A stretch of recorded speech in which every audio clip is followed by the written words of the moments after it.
la question qui est posée, c'est de dire, enfin quand même, ils sont en train d'avancer à fond, et là on est en réunion à l'Assemblée nationale, est-ce que c'est légitime?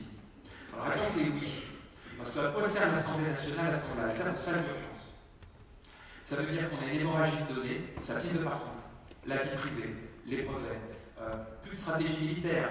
Parce que si on échange sur Gmail le grand plan d'attaque, c'est un peu pas malin. Bon, au déploiement de missiles, ça a été fait. Bon.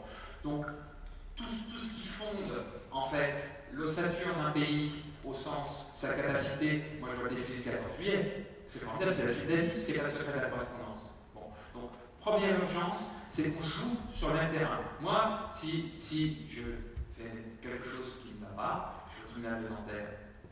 Si un de mes concurrents, réseau social, il y a un problème, c'est à Palo Alto ou à Sacramento. Ce n'est pas la même règle. Et pourtant, c'est le même client, c'est le même service, enfin, ce ne sont pas les mêmes services, mais c'est sur le même territoire.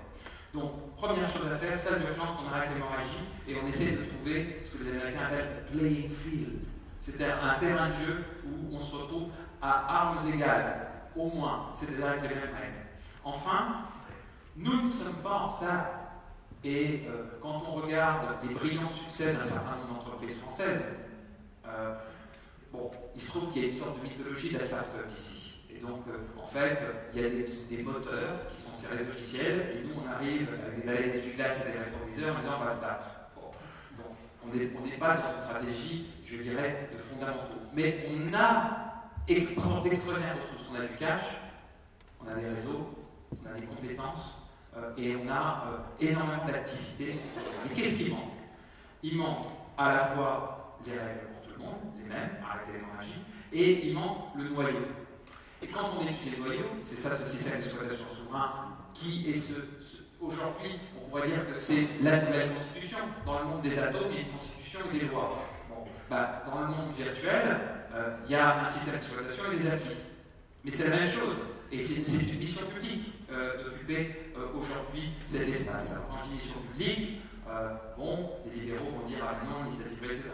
Mais pourquoi pas? Ils ont raison de le dire d'une certaine manière. Mais ils n'ont pas compris comment Internet fonctionne, c'est-à-dire comment l'Internet américain fonctionne. Il y a un complexe militaro-numérique, il y a la Silicon Valley, le renseignement américain, les centres de recherche américains.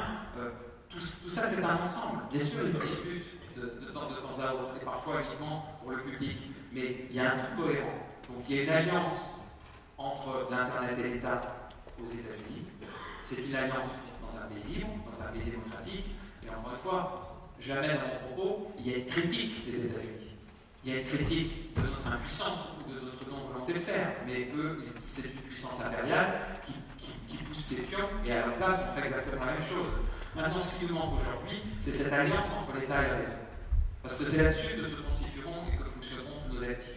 D'où le fait que la case de la réglementation, la case de la mobilisation publique est aujourd'hui importante. Parce qu'on a les boîtes, on a les hommes, il y a les capitaux, il y a les réseaux. Merci à tous les deux. On va